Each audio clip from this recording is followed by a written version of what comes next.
지혜로운 자는 지혜를 찾는 말씀도 있지만 여호와 앞에 잠잠하고 참아 기다리는 말씀도 있습니다. 제가 어렵고 알 수 없는 일을 당할 때 상담하는 것이 지혜인가요? 아니면 주님이 굳게 하신 것을 펴실 때까지 기다리는 게 지혜인가요? 상담해서 해결될 건 상담하시고, 굳게 하신, 그러니까 이게 주님이 굳게 하신 것을 펴실 때까지 기다려요. 굳게 하신 것이 하나님이 굳게 해놓은 건 상담에서 안 풀립니다. 때가 돼야지 풀려요. 요셉이 이제 17살에 이제 애굽으로 내려갔잖아요. 상담한다 합시다. 풀립니까? 13년 지날 때까지는 안 풀려요. 하나님이 꿀을 틀어놓은 것은 때가 돼야 풀려지는 거예요. 다윗이 기름 부음 받았는데 왕 될 때까지 사울에게 도망 다니잖아요. 사울이 상담 왔다 합시다. 해결됩니까? 안 됩니까? 기다려요. 한 10년 이상 기다려가지고 해결되잖아요. 성경 찾아봅시다. 전도서 7장 찾아봅시다. 전도서 7장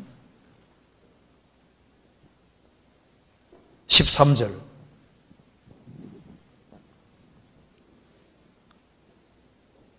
7장 13절 같이 읽어보겠습니다.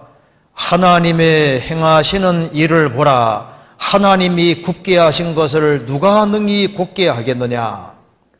하나님의 행하시는 일을 보라. 하나님이 굳게 하신 것을 누가 능히 곧게 하겠느냐. 하나님이 굽을 틀어놓은 것은 때가 돼야지 펴지는 거예요. 그래서 형통한 날에는 기뻐하고 곤고한 날에는 생각하라. 하나님이 이 두 가지를 병행하게 하사 사람으로 그 장래를 능히 행하려 알지 못하게 하셨느니라. 하나님이 형통과 공고를 주시는데 하나님이 때로 딱 굽을 틀어놓은 것이 있습니다. 사실 하나님이 굽을 틀을 때는 좋은 목적 가지고 하시는 거예요. 구원 안 받았을 때도 인생이 딱 구부러진 사람은요, 하나님 찾으라는 신호인 거예요.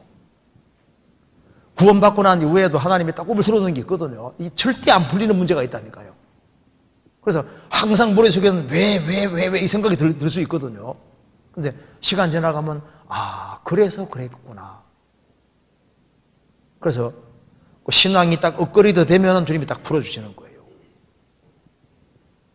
욥 같은 경우도 주님이 딱 굽을 틀어놨잖아요. 그래서 하나님이 굳게 하신 것은 하나님이 때가 돼줘야 펴주시는 거예요. 그래서 우리가 상담해서 해결을 해주는 문제도 있지만은 상담해서 해결 안 되는 문제도 있습니다. 그런 것은 우리가 기도하고 기다려야 됩니다. 이렇게 말해줄 수밖에 없는 거예요. 기다리면은 기다리는 자는 또 주님이 분명히 간섭해 주시고 그리고 때가 되면 펴주시는 거예요. 그래서 이제 생활 살아가면서 이러지도 못하고 저러지도 못하는 이런 코너에 몰릴 때 그 하나님이 특별 대접해 주시는 겁니다. 하나님이 사람을 정말 후하게 대접하는 것 중에 하나가 사람을 코너에 모는 거예요.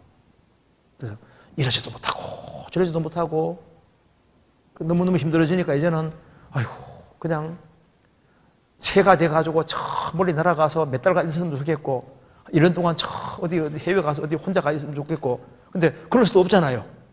상상으로만. 그런 코너에 몰릴 때 하나님이 참 시간 지나봐야 특별 대우하시는 겁니다. 그 속에서 많은 것이 깨달아지는 거예요.